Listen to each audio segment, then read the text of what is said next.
Dalam pembelajaran berdiferensiasi, lingkungan belajar sangatlah berpengaruh terhadap kesuksesan implementasinya. Apa yang sebenarnya dapat kita lakukan sebagai guru untuk menciptakan lingkungan yang mendukung pembelajaran berdiferensiasi? Pembelajaran berdiferensiasi harus dibangun di atas apa yang kita sebut sebagai learning community.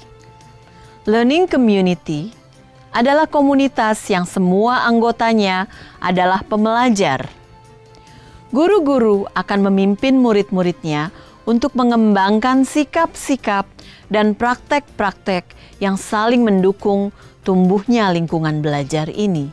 Nah, seperti apa sebenarnya sebuah komunitas belajar yang dapat secara efektif mendukung implementasi pembelajaran berdiferensiasi? Berikut ini adalah beberapa karakteristik yang disebutkan oleh Carroll and Tomlinson. Iklim belajar di kelas yang menerapkan pembelajaran berdiferensiasi akan terasa sangat positif. Kehadiran setiap orang akan dihargai. Iklim ini bukan hanya terlihat dari sikap dan tindakan guru yang ramah dan menyambut baik setiap murid, tetapi juga sikap yang ditunjukkan antar murid-murid. Ruang kelas juga akan dipenuhi berbagai pekerjaan murid atau berbagai hal di mana murid berperan di dalamnya. Ini mungkin sama seperti perasaan Anda saat memasuki sebuah tempat. Misalnya di toko, di mana Anda merasa diterima dan disambut dengan baik. Seperti itulah kira-kira suasana dalam ruang-ruang kelas yang mengimplementasikan pembelajaran berdiferensiasi.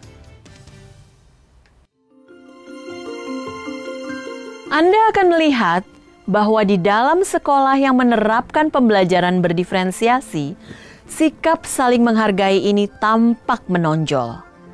Setiap orang, baik guru maupun murid, orang tua atau kepala sekolah, akan saling berbagi kebutuhan akan perasaan diterima, dihormati, aman, sukses, dan sebagainya. Apapun jenis kelamin, etnis, budaya, kecepatan belajar, pakaian, bahasa, dan kepribadian yang dimiliki mereka semua tentu memiliki perasaan dan emosi manusia yang sama. Oleh karena itu, dalam kelas-kelas yang mengimplementasikan pembelajaran berdiferensiasi, guru akan mengajarkan murid-muridnya untuk membedakan perasaan yang mereka miliki terhadap apa yang dilakukan oleh seseorang dan nilai dari orang tersebut. Mereka membantu murid-muridnya untuk memecahkan permasalahan secara konstruktif dan tidak akan pernah membuat perasaan siapapun menjadi kecil. Perasaan aman ini bukan hanya terkait dengan keamanan secara fisik, tetapi juga secara psikis. Murid-murid yang berada di dalam kelas yang mengimplementasikan pembelajaran berdiferensiasi tahu persis bahwa mereka boleh bertanya jika membutuhkan bantuan, mengatakan tidak tahu jika memang tidak tahu, tidak apa-apa jika pertanyaan atau jawaban yang mereka berikan mungkin tidak tepat.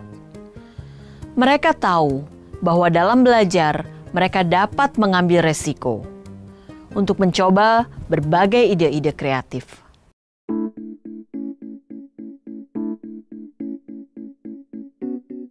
Tujuan dari pembelajaran berdiferensiasi adalah untuk membantu setiap murid tumbuh semaksimal mungkin sesuai kemampuannya.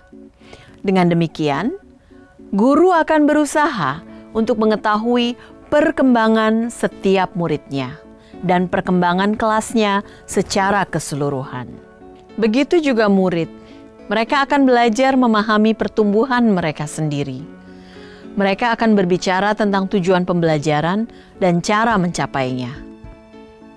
Semua pertumbuhan yang ditunjukkan murid, seberapapun kecilnya, akan layak untuk dicatat dan diperhatikan oleh guru. Pertumbuhan ini untuk setiap murid akan berbeda-beda bentuknya.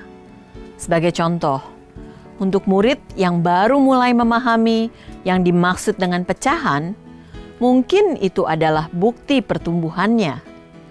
Sementara untuk murid yang lain, pertumbuhan mereka mungkin terlihat dari kemampuan mereka memahami hubungan antara pecahan dan desimal. Di dalam konteks pembelajaran berdiferensiasi, pertumbuhan masing-masing murid adalah sebuah perayaan, dan pertumbuhan satu orang anak tidak akan lebih atau kurang berharga daripada yang lain.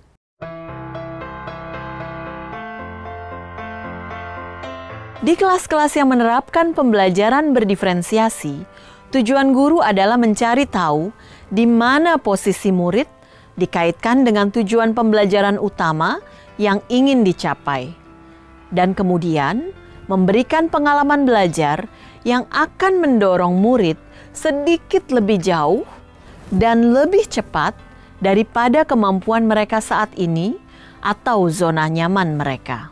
Guru akan merancang pembelajaran yang memungkinkan murid untuk sedikit melampaui apa yang telah ia kuasai saat itu.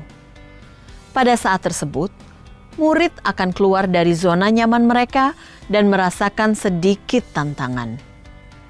Saat murid mengalami tantangan tersebut, guru akan memastikan bahwa dukungan akan diberikan kepada murid tersebut, sehingga tantangan tersebut dapat dilampaui dan murid kemudian tidak akan menjadi frustasi.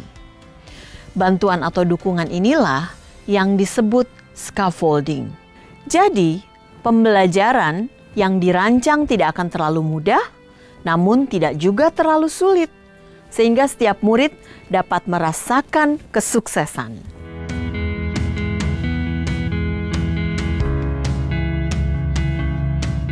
Kita mungkin sering mendefinisikan keadilan di kelas sebagai memperlakukan semua murid sama.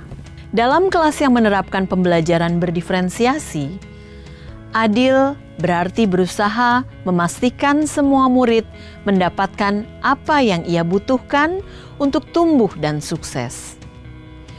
Murid dan guru adalah sebuah tim yang berusaha untuk memastikan bahwa kelas berjalan dengan baik untuk semua orang di kelas tersebut.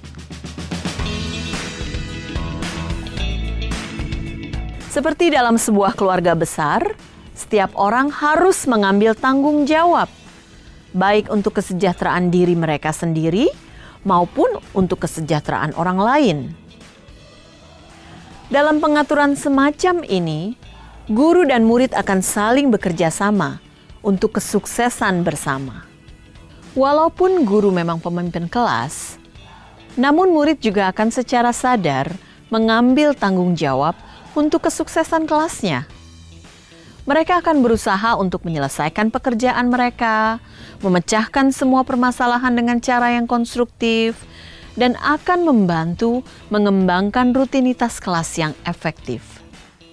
Dari paparan tadi, dapat kita simpulkan bahwa guru memiliki peran yang sangat penting dalam membentuk atmosfer lingkungan kelas yang positif.